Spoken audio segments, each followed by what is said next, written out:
बातमी जालन्याची आहे। जालन्यामध्ये एका पोलीस अधिकाऱ्याची दादागिरी पाहायला मिळालेली आहे।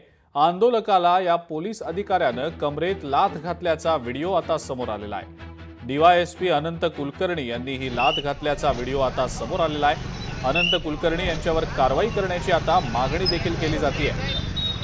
रोहित पवार यांनी एक्सवर पोस्ट करत हा व्हिडिओ शेअर केलेला आहे।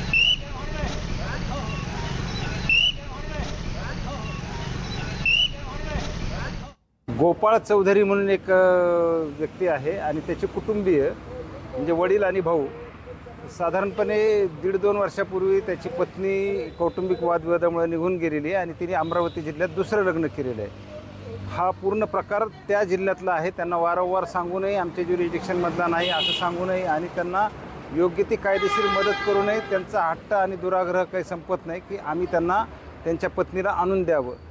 त्यामुळे ते सातत्याने उपोषणाला बसणे आणि आत्मदहनासारखी आंदोलनं करतात। असं प्रत्येक राष्ट्रीय सणाला ते करतात। कालही त्यांनी तसंच आम्हाला निवेदन दिलेलं होतं।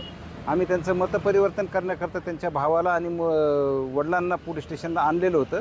पोलीस स्टेशनला सर्व कर्मचारी बंदोबस्तामध्ये निघून गेलेले आहेत, बिजी आहेत हे बघून पोलीस स्टेशनला उपलब्ध असलेल्या PSOशी त्यांनी वादावादी केली, झटापट केली, त्यांच्यावर अटॅक केला आणि ते तिथून निघून गेले। आणि कार्यक्रमस्थळी आल्यानंतर जिल्हाधिकारी कार्यालयासमोर अंगावर राखीव ओतून घेऊन आत्मदहन करण्याचा प्रयत्न केला, परंतु वेळीच आम्ही त्यांना रोखलं। परंतु ते खूप आक्रमक झाले होते, ऐकत नव्हते। त्या झटापटीत त्यांनी आमच्या महिला कर्मचाऱ्याच्या अंगावरही रॉकेट टाकलं। मग त्यांना ताब्यात घेण्याकरता आम्हाला थोडासा बळाचा वापर करावा लागला। आम्ही बळाचा वापर करून त्यांना ताब्यात घेतलेला आहे आणि त्यांच्या विरुद्ध योग्य कलमान्वये पोलीस स्टेशनला गुन्हा दाखल केलेला आहे। लोकशाही मराठी ऐका, पहा, जागरूक रहा।